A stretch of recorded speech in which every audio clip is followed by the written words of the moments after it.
மயிலாடுதுறைக்கு பக்கத்தில் தேரெழுந்தூர் என்கிற ஒரு கிராமத்தில் நிற்கிறோம். உலக புகழ் பெற்ற தமிழ்நாடு சொல்லிக் கொள்வதற்கு அவமானப்படுகிறேன். இந்த தமிழ் நிலத்தில் நானும் இந்த சமகாலத்தில் இவற்றையெல்லாம் சகித்துக் கொண்டு வாழ வேண்டி இருக்கிறதே என்று நினைக்கும் போது அந்த குற்ற உணர்ச்சியில், அந்த குற்றத்தில் நானும் பங்கு பெறுகிறேன். இந்த பலகையில என்ன எழுதியிருக்கு அப்படின்னு நீங்க பார்க்கலாம். உங்களுக்கு தெரியுதா அப்படின்னு நீங்க அனுமானிக்கலாம். கம்பர் மேடு என்று எழுதப்பட்டிருக்கிறது.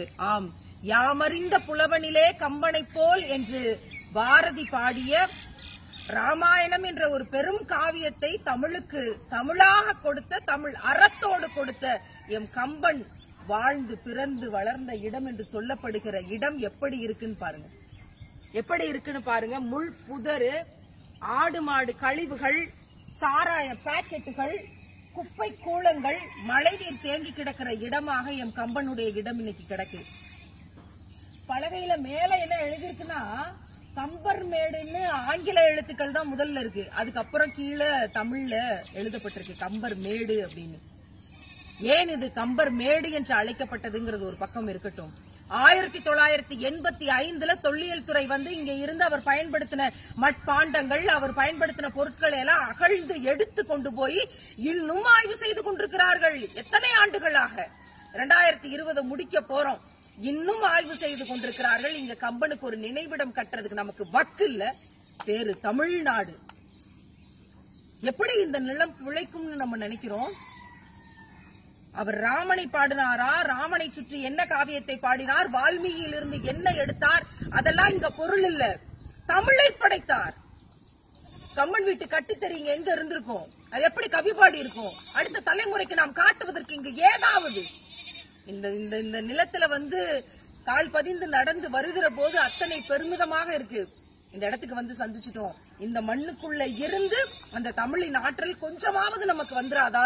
அந்த தமிழுக்குள் கம்பர் என்ன அறத்தை கொண்டு போய் சேர்த்தார் அப்படிங்கிறது கொஞ்சமாவது நமக்குள்ள இன்னும் கொஞ்சம் ஊறிராதா? அடுத்த தலைமுறைக்கு இதை கொண்டு போய் சேர்க்க மாட்டோம்னு நினைக்கிற இதே நேரத்துல கம்பரை பேசி பேசி பேசி பேசி வளர்ந்தவர்கள், மேடையில் தமிழை வளர்த்தோம் என்று சொல்லி கம்பரை பேசியவர்லாம் பங்களா கட்டி வாழும் போது கம்பருக்கான இடம் இப்படியா இருக்கிறது?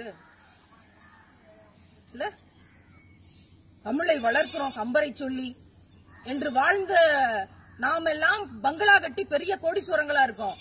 ஆனா கம்பருடைய இடம் எப்படி இருக்கு? ஏன் இப்படியே கிடப்புல இருக்கு?